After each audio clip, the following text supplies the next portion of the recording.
చెప్పినట్టుగా అత్రీజీ సార్కి, వంశీ సార్కి, నేను జూమ్ సెక్షన్ లో అటెండ్ అయిన బంధువులందరికీ నా కృతజ్ఞతలు.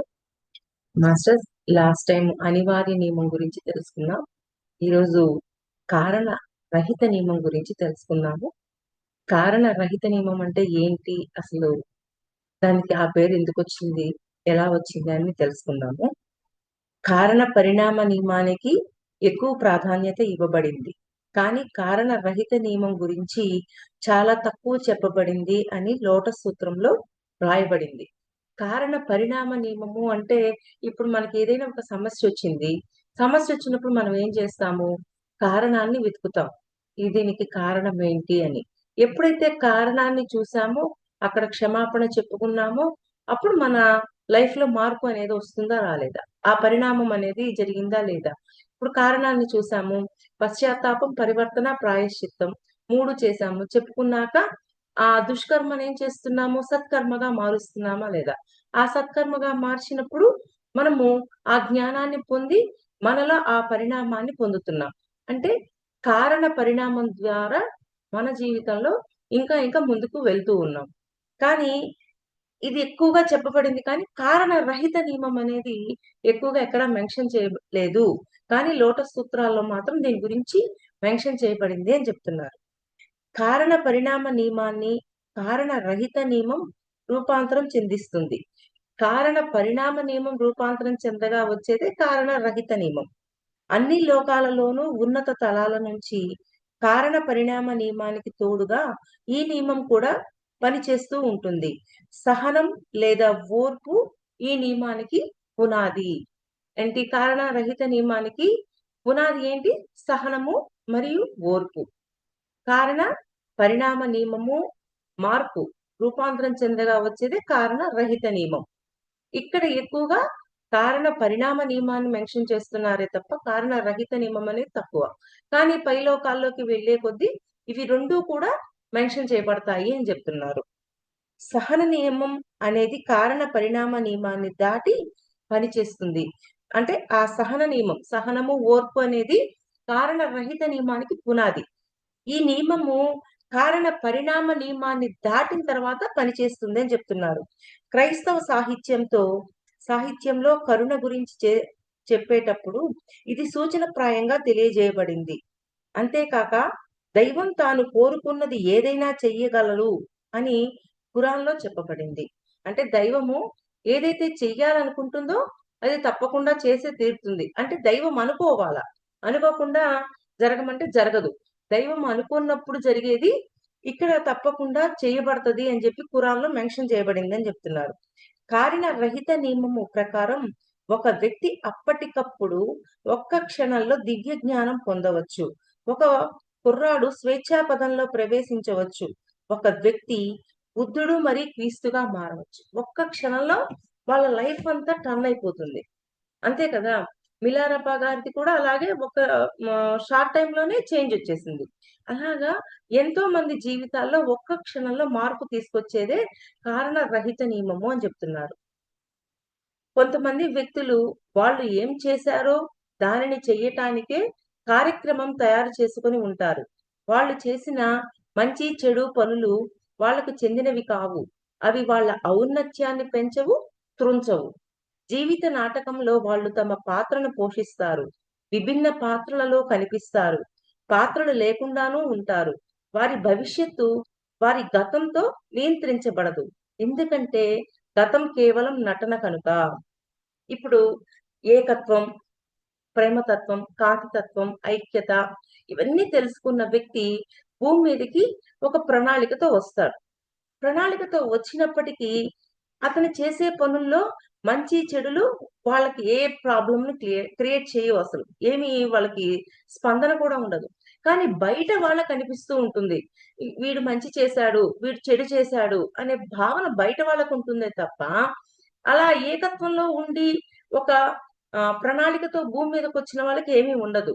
అందువల్ల బయటవాడు వీడు చాలా గొప్పవాడు అని పొగిడి ఎంతో పెంచుతారు. వాడు చాలా తక్కువ అని కిందకి పడేస్తారు. అంటే బయట వాళ్ళకే ఉంటుందే తప్ప వాళ్ళలో ఎటువంటి భావన, ఇది మంచి, ఇది చెడు, నన్ను వీళ్ళు పొగుడుతున్నారు, నన్ను వీళ్ళు విమర్శిస్తున్నారు, ఇవన్నీ ఏమీ ఉండవు. లోపలంతా నిశ్చలంగా ఉంటాడు. ఎందుకని? అతనికి ఏకత్వమే తెలుసు. ప్రతి ఒక్కరితోనూ స్నేహంగా ఉండాలి, ప్రేమతో ఉండాలి, అని అందరికీ సహాయం చేస్తూ ఉండాలి అనేది మాత్రమే తెలుసు కాబట్టి, వాళ్ళు ఏ మాత్రము ఇక్కడ ఈ పాయింట్, అవి వాళ్ళ ఔన్నత్యాన్ని పెంచవు, త్రుంచవు. ఏ మాత్రము వాళ్ళని హై స్టేజ్‌లోకి తీసుకెళ్ళవు, అలాగని కిందకి పడేయవు. ఒక బ్యాలెన్స్ స్టేట్‌లో ఉంటారు. లోపల నిశ్చలంగా ఉంటారు, బయట కూడా నిశ్చలంగానే ఉంటారు, కర్మ చేస్తూ ఉంటారు. జీవిత నాటకంలో వాళ్ళు తమ పాత్రను పోషిస్తారు. వాళ్ళు ఏ పాత్ర అయితే తీసుకొచ్చారో ఆ పాత్రను మాత్రం పోషిస్తూ ఉంటారు. విభిన్న పాత్రలలో కనిపిస్తారు. పాత్రలు లేకుండానూ ఉంటారు.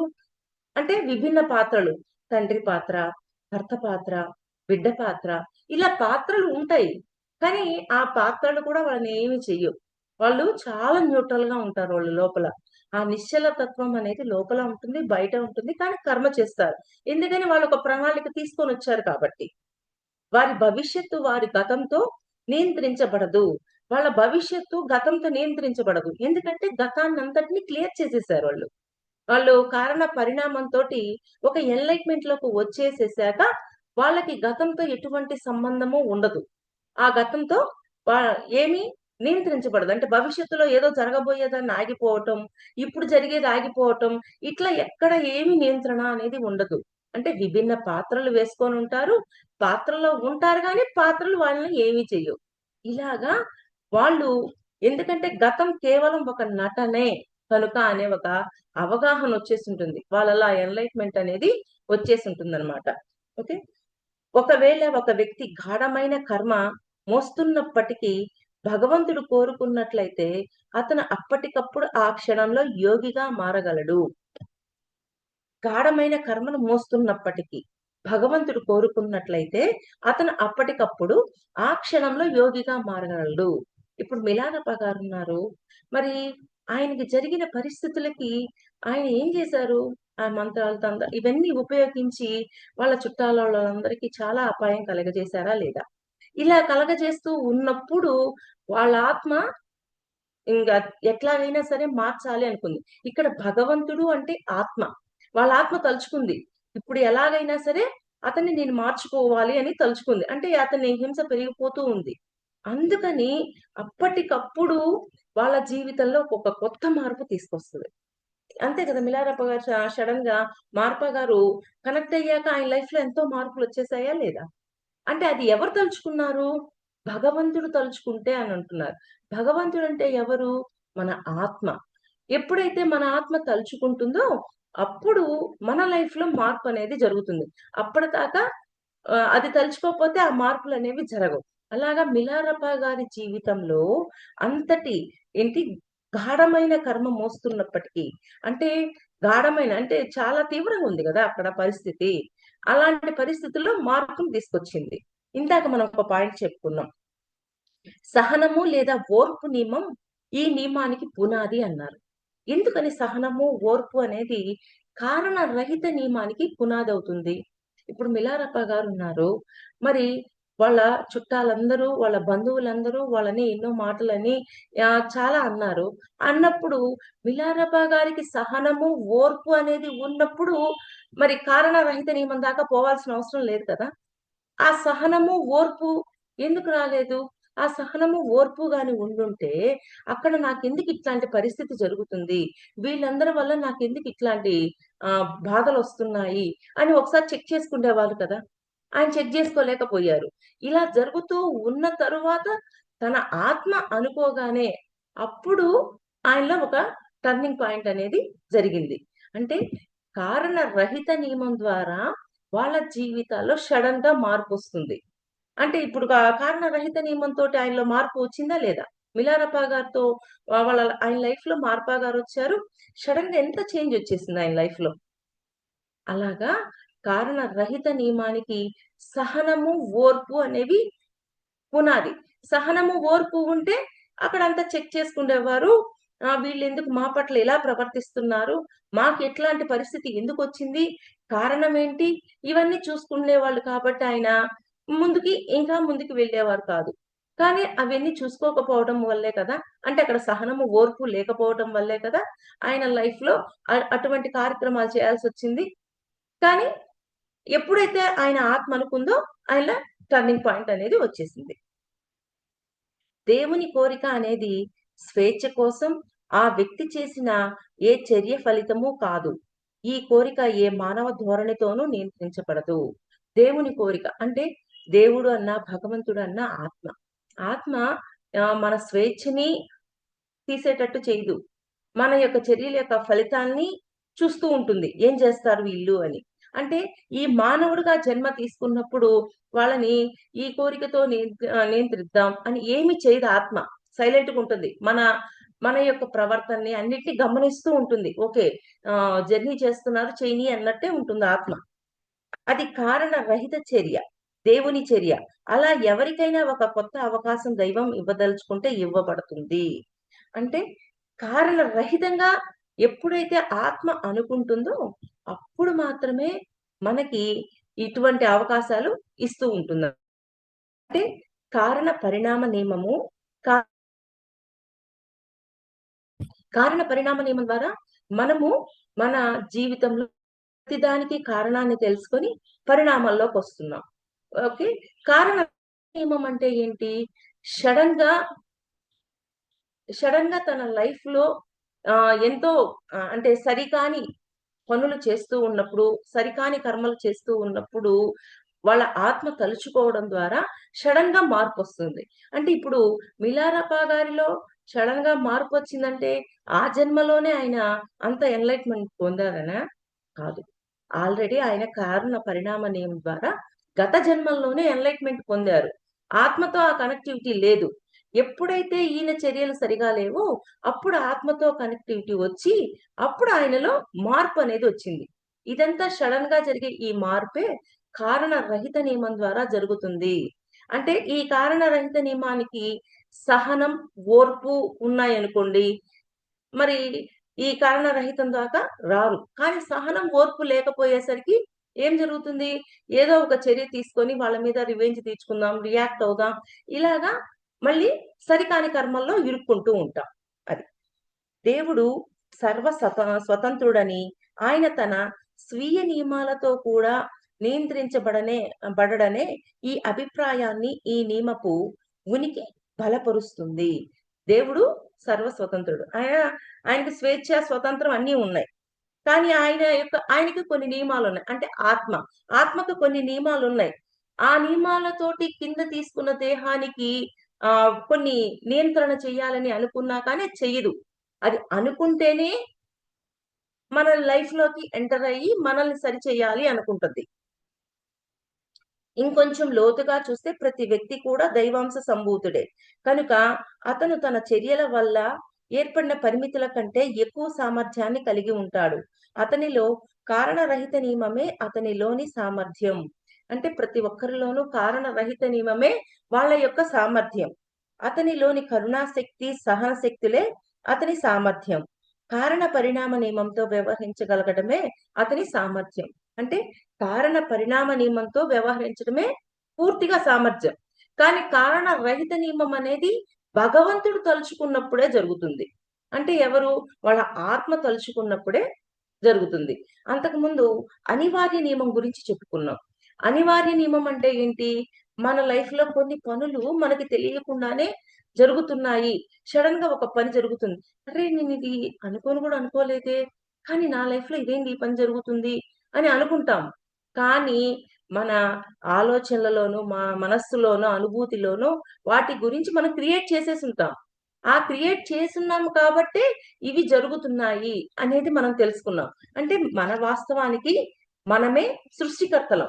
ఇంతసేపటికి మనమేమనుకుంటాం, ఒకవేళ అనుకోకుండా ఒక పని జరుగుతూ ఉన్నప్పటికీ కూడా దానికి నేను కారణం కాదు అనుకుంటాం. మనమే కారణం. అంటే మనకు తెలియకుండానే మన ఆలోచనలలోనో, మనస్సులోనో అనుభూతిలోనో ఎక్కడో సృష్టించాం. దాని గురించి మనం మర్చిపోయాం. ఎందుకంటే మనకి ఎరుక లేదు కాబట్టి. కానీ వాస్తవంలోకొచ్చి కూర్చున్నాక ఆ పని, అయ్యో! నేననుకోలేదే! ఇలా ఎందుకు జరిగింది? అని అనుకుంటాం. మరలా ఆ పని జరుగుతున్నప్పుడు దాని నుంచి పక్కకెళ్ళిపోవాలని ప్రయత్నం చేస్తాం. ఎంతగా ఏమి చెయ్యాలనుకున్నా కానీ ఆ పనిని మార్చలేము. అంతగా అనివార్యంగా అప్పటికప్పుడు మన జీవితంలో కొన్ని సంఘటనలనేవి జరుగుతూ ఉంటాయి అనేది అనివార్య నియమం తెలియజేస్తది. కారణ పరిణామ నియమం ఏంటి? మనకున్న సమస్యలు ఏవైతే ఉన్నాయో వాటికి కారణాన్ని చూడమని తెలియజేస్తుంది. అంటే ఇప్పుడు మనం ఆకాశిక రికార్డుకెళ్తున్నాం. మన ఆలోచనలు, మన భావాలు, మన భావోద్వేగాలు, మనం చేస్తున్న కర్మ ప్రతి ఒక్కటి ఆకాశిక్ రికార్డ్ రూమ్‌లో మెన్షన్ చేయబడుంటుంది. అందుకని మనకొక ప్రశ్నొచ్చింది. ఎందుకు ఇలా జరుగుతుంది నా లైఫ్‌లో? దీని నుంచి నేనేం నేర్చుకోవాలి? నా వాస్తవానికి నేనే గదా సృష్టికర్తని. మరి ఈ వాస్తవం ఎందుకు సృష్టించాను? నేర్చుకోవాలని సృష్టించానా? మరి ఏ కారణంతో సృష్టించాను అని మీరు కారణం అనుకున్నారు. నేనైనా సరే కారణాన్ని అనుకున్నాను. అప్పుడు మనం ఏం చేస్తాం? మనం రోజు చేస్తున్న ఆకాశిక్ రికార్డ్ రూమ్‌కెళ్ళి కారణాన్ని చూసి, ఆ కారణాన్ని మార్చుకొని, మనలో ఇంకా ఉన్నతంగా తయారవ్వడం అనేది కారణ పరిణామ నియమం. కారణ రహిత నియమం ఏంటి? మనం భూమి మీదకొచ్చాం. ఆల్రెడీ కారణ పరిణామంతోటి అన్నిటిని దాటేసేసి ఒక ఎన్‌లైట్‌మెంట్ తీసుకొని అయిపోయింది. తర్వాత భూమి మీదకొచ్చాం. చుట్టూ ఉన్న పరిస్థితులను బట్టి సరి అయిన కర్మ చేస్తే పర్వాలేదు. సరికాని కర్మ చేసి మరి ఇంకా ఇంకా కర్మల సంచి పెంచుతూ ఉన్నాం. అప్పటిదాకా ఏం జేస్తుంది మన ఆత్మ? ఓకే. భూమి మీదకి వెళ్లారు కదా! వాళ్ళ స్వేచ్ఛలో వాళ్ళని ఉండనియ్యండి అని దానికున్న నియమాలను కూడా ఏమాత్రం మన మీద చూపించకుండా చూస్తూ ఉంటుంది. ఎప్పుడైతే ఇక్కడ మన సరికాని పనులు ఎక్కువ చేస్తూ ఉండి, ఇంకా ఎక్కువ కర్మల సంచి పెంచుతూ ఉంటామో, అప్పుడు ఆత్మ మనల్ని కనెక్ట్ అయ్యి, లేదు ఇలా కాదు నువ్వు ఆల్రెడీ ఈ ఎన్‌లైట్‌మెంట్ పొందావు. మరి ఇప్పుడేంటి ఇలాంటి ప్రవర్తనలు చేస్తున్నావు? ఇలా చేయకూడదు కదా! అని మనకి హింట్ ఇస్తుంది. అంటే ఇక్కడ భగవంతుడు అన్నా, దేవుడు అన్నా ఎవరు? ఆత్మ. ఆ ఆత్మ నుంచి ఆ సందేశాలు వచ్చి, అప్పుడు మిలారప్ప గారి జీవితంలో కూడా టర్నింగ్ ఎందుకొచ్చింది? ఆయన ఆల్రెడీ కారణ పరిణామంలో గత జన్మల్లోనే ఎన్‌లైటెడ్ మాస్టర్. కానీ ఇక్కడున్న పరిస్థితులకి ఆయన లోపల ఆ సహనము, ఓర్పు లేకపోవటం వల్ల ఆ క్షణంలో అలా ప్రవర్తనొచ్చింది. కానీ అది శృతి మించుతూ ఉన్నప్పుడు ఆత్మ ఏం చేసింది? లేదు లేదు నువ్వు ఇలా చేయకూడదు అని చెప్పి తన యొక్క గతాన్నంతా తెలియచేసి ఒక ఎన్‌లైటెడ్ మాస్టర్‌గా ఉన్న నువ్వు ఇలా ఎందుకు ప్రవర్తిస్తున్నావు అని చెప్పి చూపించింది. అంతే కదా! జనమేజయుడున్నారు. జనమేజయుడు కూడా ఆయన సర్పయాగం చేయాలనుకుని చేస్తున్నారు. మరి ఆ సర్పయాగం చేసేటప్పుడు అస్తిక మహాముని వచ్చి, "మీ తాత ముత్తాతలు గాని, నువ్వు గాని ఎంత ధర్మంలో ఉన్నావో చూడు. మరి ఇలాంటి ప్రవర్తన ఎందుకు చేస్తున్నావు?" అని చెప్పి అడిగాక, "అవును కదా! అంత ధర్మంలో ఉన్నారు కదా! మరి నేనెందుకు ఇలా ప్రవర్తిస్తున్నాను? సరికాని కర్మలు ఎందుకు చేస్తున్నాను?" అని వాళ్ళల్లో ఉన్నదాన్ని ఆల్రెడీ వాళ్ళలో ఉన్న ఎన్‌లైట్‌మెంట్‌ని బయటకి తెలియజేశారు. అలాగా ఒక్కొక్కసారి కారణ రహిత నియమంతోటి మనలో కొత్త మార్పులు తీసుకొని ఒక్క క్షణంలో మార్పు జరిగినట్టు కనిపిస్తది. అలాగా ఎవ్వరికీ ఒక్క క్షణంలో మార్పనేది జరగదు. ఇది ఎన్నో జన్మల నుంచి పరిణామం పొంది ఎన్‌లైట్‌మెంట్ పొందిన జ్ఞానం ఆత్మలో ఉంది. ఆత్మతో కనెక్ట్ అయినప్పుడు ఆ జ్ఞానము, ఆ ఎన్‌లైట్‌మెంట్ అనేది మనకు అర్థమవుతది. అంతేకాని ఒక్క క్షణంలో, ఒక జన్మలో మొత్తం టర్నింగ్ పాయింట్ అనేది జరగదు. కానీ పరిణామం ఆల్రెడీ అయిపోయింది కాబట్టి ఆత్మ కనెక్ట్ అయ్యి వాళ్ళని సడెన్‌గా యూ టర్న్ తీసుకునేటట్టు చేస్తుంది. ఆ సర్వాంతర్యామి అతనిలో ఉన్నారు లేదా అతని ఆత్మ. ఆ ఆత్మను ఉత్తేజపరచటమే విషయం. అంటే ప్రతి ఒక్కరిలోనూ సర్వాంతర్యామి ఉన్నారు. అంటే ఆత్మ ప్రతి ఒక్కరిలోనూ ఉంది. అదే దైవం, అదే భగవంతుడు అని చెప్తున్నారు. చాలా వరకు జీవితాలు కారణ పరిణామ నియమంతో నడపబడినా, దానికి లోబడని వారు కూడా కొందరు ఉంటారు. అంటే అందరికీ కారణ పరిణామ నియమంతో ముందుకెళ్తుంటారు. కానీ దానికి లోబడని వాళ్ళు గూడా కొంతమందున్నారు. వాళ్ళల్లో మొదటి వాళ్ళు ఆత్మలుగా వ్యవహరించేవారు. అంటే ఆత్మలుగా వ్యవహరించేవారు అంటే భూమి మీదకొచ్చాం. మేము ఆత్మగా జీవించాలి అనుకుంటారు. ప్రతి ఒక్కరు ఆత్మ స్వరూపులే. మరి వాళ్ళ ప్రణాళిక మీద వాళ్ళొచ్చారు అని వాళ్ళకివ్వాల్సిన గౌరవాన్ని, స్వేచ్ఛని వాళ్ళకిచ్చి వాళ్ళని వాళ్ళ వాళ్ళ జీవితాల్లో ఇన్వాల్వ్ అవ్వకుండా వాళ్ళ ప్రణాళిక వైపు, వాళ్ళ అనుభవాల వైపు వాళ్ళని నడిపిస్తారు. అలాగా ఆత్మలుగా వ్యవహరిస్తారు. ప్రతి ఒక్కరు ఒక ఆత్మ స్వరూపమే అన్న భావంతో ఉంటారు. రెండో వాళ్ళు అంటే పరిణామ నియమానికి లోబడని వాళ్ళు. లోబడిన వాళ్ళు ఉంటారు. లోబడని వాళ్ళు ఉంటారు. ఎలాంటి వాళ్ళు అంటే 3 రకాల వాళ్ళని చెప్తున్నారు. రెండో వాళ్ళు వాళ్ళ కార్యక్రమాన్ని అనుసరించి జీవించేవాళ్ళు. అంటే వాళ్ళు ఏ ప్రణాళిక మీద వచ్చారో ఆ ప్రణాళికను మాత్రమే పూర్తి చేసుకుంటూ ముందుకు వెళ్ళిపోతూ ఉంటారు. మూడో వాళ్ళు వాళ్ళ గత కర్మనంతా తీర్చివేసుకున్నవారు మొదలైన వాళ్ళు. అంటే కొంతమంది గత కర్మనంతా క్లియర్ చేసుకున్నాక భూమి మీదకొస్తారు. మరలా వాళ్ళు టెస్టింగ్ పీరియడ్ ఉంటది. అంటే వాళ్ళని వాళ్ళు టెస్ట్ చేసుకోవడానికి. ఏ పరిస్థితుల్లో ఎలా ఉంటున్నానని ఫైనల్‌గా మళ్ళీ టెస్ట్ చేసుకోవడానికి భూమి మీదకి వస్తారనమాట. ఇలాగా కారణ పరిణామ నియమానికి లోబడకుండా కొంతమంది ఉంటారు. కారణ పరిణామ నియమానికి లోబడిన వాళ్ళు ఉంటారు. బడని వాళ్ళు ఉంటారు అని చెప్తున్నారు. అంటే కారణ పరిణామ నియమము, కారణ రహిత నియమము, అనివార్య నియమము. మళ్ళీ ఒక్కసారి చెప్తాను. కారణ పరిణామ నియమము అంటే మన జీవితంలో జరుగుతున్న ప్రతి ఆర్థిక సమస్య, మానసిక సమస్య, శారీరక సమస్య, ఏ సమస్య అయినా అవ్వచ్చు. లేకపోతే ఈ జన్మలో కొత్తగా ఏదైనా సృష్టించుంటాం. ఆ సృష్టించింది మనకు గుర్తుండదు. ఆ గుర్తులేని దాన్ని తెలుసుకోవాలి అంటే కారణాన్ని కనుక్కోవాలి. అలాగా కారణాన్ని కనుక్కోవడం ద్వారా మనము దాన్ని సరిచేసుకోవడం ద్వారా ఉన్నతంగా తయారవుతూ ఉంటాం. అంటే ఒక పని చెయ్యాలి అనుకున్నాం. ఆ పని ఎందుకో తెలీదు. ఆ పని చెయ్యాలి అన్నప్పుడు దాని యొక్క కారణాన్ని రికార్డ్ రూమ్‌కెళ్ళి మనం చూసుకున్నప్పుడు ఓకే. దీనివల్ల అని మనకు అర్థమవుతుందనమాట. అలాగా కారణ పరిణామం. మన జీవితంలో ఆ కారణాన్ని చూసుకొని మార్పు చెంది అంటే పశ్చాత్తాపం, పరివర్తన, ప్రాయశ్చిత్తం తోటి కొన్ని ఎందుకు సృష్టించామనేది తెలుసుకోవడం ద్వారా మనము వాటి కారణాన్ని చూసి మనం మార్చుకొని నేర్చుకోవాల్సింది నేర్చుకోవడం ద్వారా మనలో పరిణామాన్ని తీసుకొచ్చుకుంటాం. అంటే ఉన్నతంగా ఎదుగుతాం. ఇలాగా కారణ పరిణామ నియమం. కారణ రహిత నియమం అంటే సడెన్‌గా ఒక జన్మలో ఒక పెద్ద యూ టర్న్ జరుగుద్ది. వాళ్ళు ఏమనుకుంటుంటారంటే, ఈ జన్మలోనే అతనిలో మారిపోయింది. ఈ జన్మలోనే అతను మారిపోయాడు అని అనుకుంటారు. కానీ కారణ రహిత నియమానికి ముందు కారణ పరిణామ నియమం ద్వారా వాళ్ళు ఎన్‌లైట్‌మెంట్ పొందేసున్నారు. ఆ ఎన్‌లైట్‌మెంట్ పొందిన దాన్ని మళ్ళీ ఆత్మ కనెక్ట్ చేయడం ద్వారా వాళ్ళకర్థమవుతుంది. ఎందుకని? ఆ జన్మలో సరికాని పనులు చేస్తూ ఉంటారు. సరికాని పనులు చేయటం ద్వారా మళ్ళా నువ్వు ఎన్‌లైట్‌మెంట్ పొందిన మాస్టర్‌వి అని ఆత్మ తెలియజేస్తుంది. అసలు ఆ సరికాని పనులు ఎందుకు చేస్తున్నారు? సహనము, ఓర్పు అనేవి 2 లేకపోవటం వల్ల వాళ్ళు చేస్తున్నారు. ఎందుకని ఇప్పుడు ఆ పని జరుగుతూ ఉంది. ఎవరో వచ్చి ఇప్పుడు జనమేజయుడికి ఉదంకుడొచ్చి అన్ని మాటలు చెప్పాడు. చెప్పినప్పుడు ఒక్కరోసేపు ఆలోచించాలి గదా! ఎందుకని ఇలాగా పరీక్షిత్ మహారాజుని మరి ఆ పాము ఆహ్, ఎందుకు అలాగా చెయ్యాలనుకుంది? దాని వెనక ఏదో కారణం ఉంటుంది కదా! ఆ కారణాన్ని తెలుసుకుందాం. ఇవన్నీ ఏమి ఆలోచించకుండా ఒక్కసారి ఆవేశంతోటి నిర్ణయించుకొని సర్పయాగం మొదలుపెట్టారా లేదా? అలాగా వాళ్ళు ఆ సహనము, ఓర్పు లేకపోవటం వల్ల మళ్ళీ కొత్త కర్మల్లో ఇరుక్కుంటారు. ఆ కొత్త కర్మల్లో ఇరుక్కున్న దాన్ని మార్చడం కోసం మళ్ళీ ఆత్మ తలుచుకుంటేనే మళ్ళీ. ఆత్మ తలుచుకుంది. వీడు సరికాని దారిలో వెళ్ళిపోతున్నాడు. వీడిని ఎలాగైనా మళ్ళీ మ మళ్ళీ సరియైన మార్గంలోకి తీసుకురావాలి అని ఆత్మ అనుకోగానే మరలా కనెక్ట్ అయ్యి చూడు ఆల్రెడీ అంటే వాళ్ళ ద్వారా తెలియజేయొచ్చు. ఇంకొకరి ద్వారా అయినా తెలియజేయొచ్చు. ఏంటి? నువ్వు ఆల్రెడీ ఎన్‌లైట్‌మెంట్ పొందిన మాస్టర్‌వి. నువ్వేంటి ఇలా ప్రవర్తిస్తున్నావు? నీ ప్రవర్తన సరిగా లేదు. ఇవన్నీ తెలియజేస్తదనమాట. తెలియచేయగానే వాళ్ళలో మార్పొస్తది. ఆ మార్పు రావడంతోటి మనం ఆ జన్మలోనే అన్నీ నేర్చేసుకున్నారు. ఆ జన్మలోనే మారిపోయారు అనుకుంటాం. అలాగేమీ లేదు.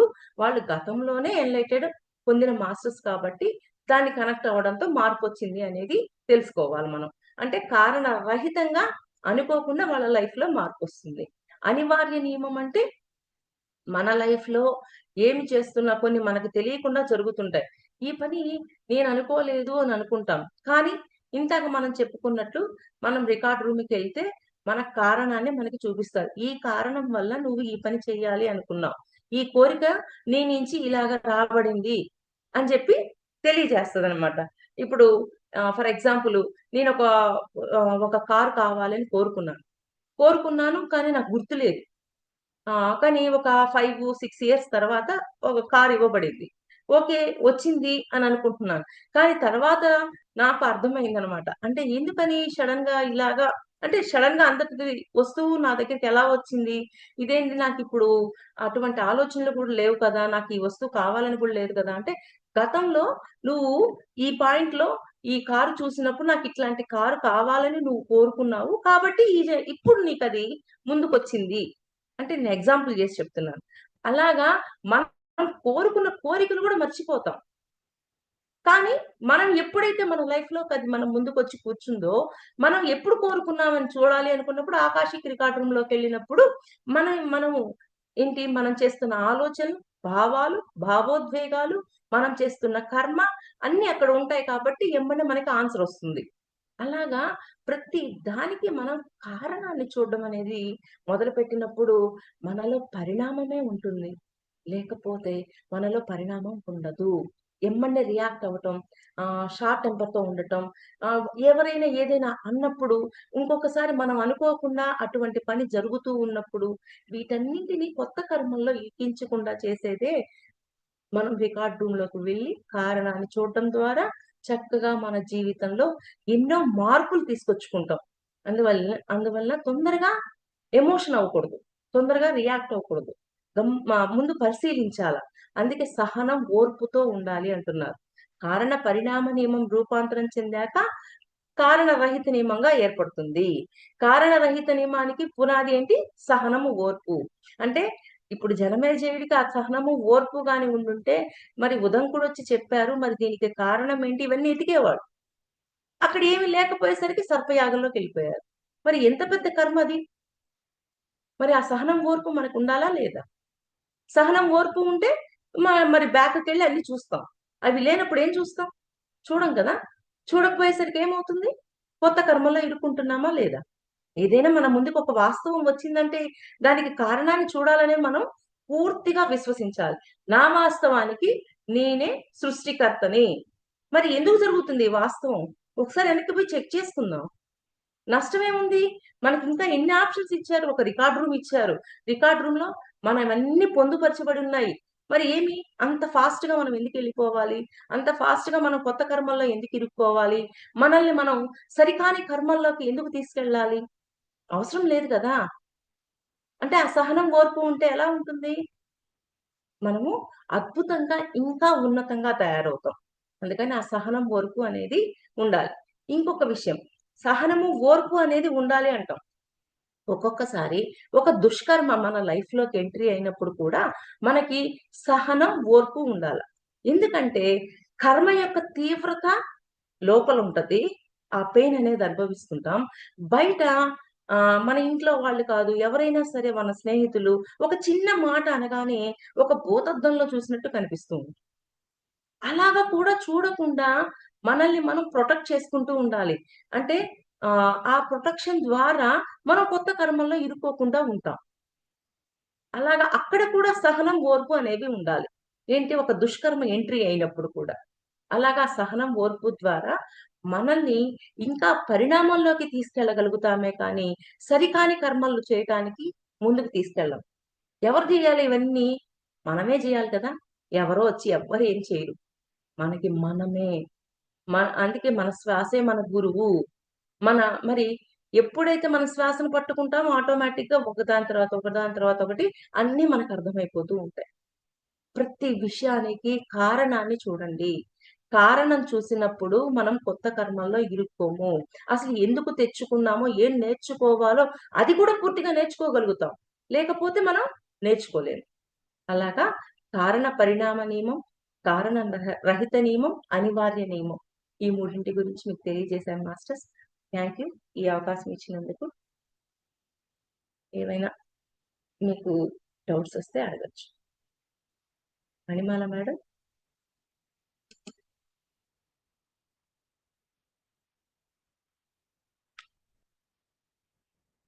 ఏమైనా డౌట్స్ ఉన్నాయా మాస్టర్స్?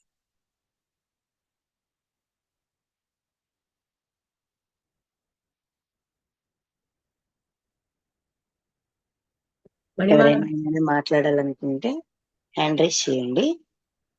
అన్మ్యూట్ ఆప్షన్ ఇస్తాను.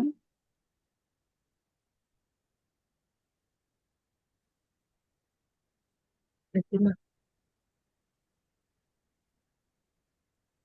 నమస్తే మాస్టర్. మాట్లాడండి మేడం.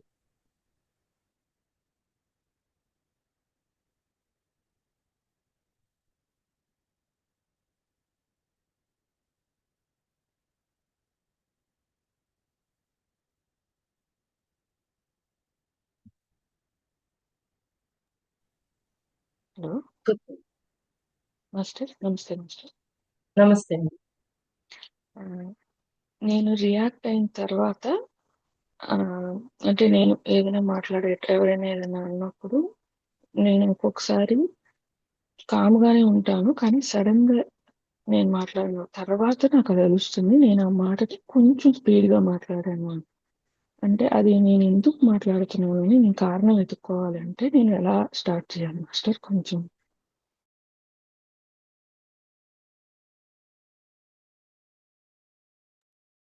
మేడం మీరు మ్యూట్ లో ఉన్నారు.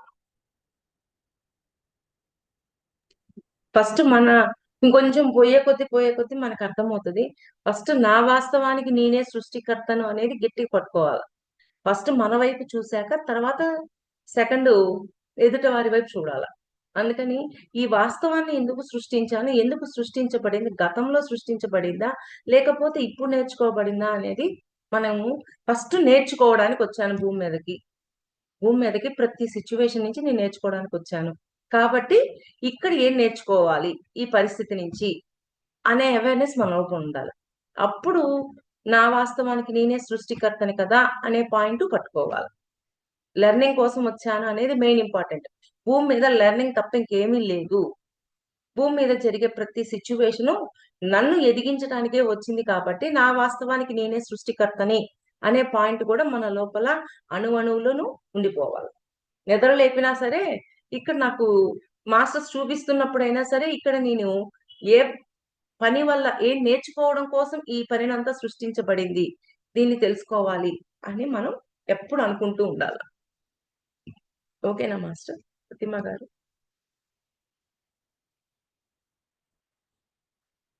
నమస్తే మేడం. నమస్తే అమ్మా. అదే చాలా బాగా చెప్పారు మేడం. మనం కారణరహితంగా ఉండాలంటే మన కారణం వెతుక్కుంటే ఇక అది తెలిసిపోతుంది మనకు. కొన్ని అనివార్య దాంట్లో అంటే కారణ రహితము అంటే ఒక్కసారి సడన్ గా మార్పు రావటం. అదే లైక్ టర్నింగ్ ఒకటి. కొన్ని అనివార్య దాంట్లోనేమో అనుకోకుండా కూడా జరుగుతాయి. జరుగుతాయి. థ్యాంక్ యూ అవి మేడం. కూడా మనం సృష్టించినయే. అదే మనం ఆత్మతో కనెక్ట్ అయితే మనకు అన్ని అర్థమైపోతాయి. రికార్డ్ రూమ్ లోకి వెళ్తే ఎందుకు సృష్టించాం అనేది క్లారిటీ వస్తుంది. Thank you so much. Okay, నేను గతంలో ఈ టైంలో నేను ఇది సృష్టించానా ఓకే అని మనకు అర్థమవుతుంది అనమాట. సగం రిలీఫ్ అయిపోతాం. అవును. Thank you madam. ఇంకెవరైనా మాట్లాడతారా?